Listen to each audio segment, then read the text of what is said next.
Atif rice Siddiqui साहब की गज़ल से कुछ शेर मतलब अर्ज़ किया है।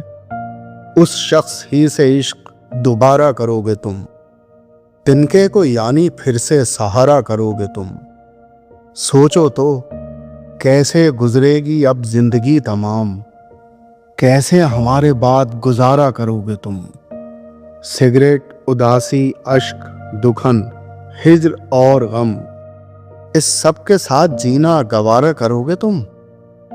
दुनिया से कट के झील पे बैठोगे सारा दिन, कंकर ही पानियों में यूं मारा करोगे तुम। आसान भी नहीं है मुझे भूल जाना यार, इन कोशिशों में रोज ही हारा करोगे तुम।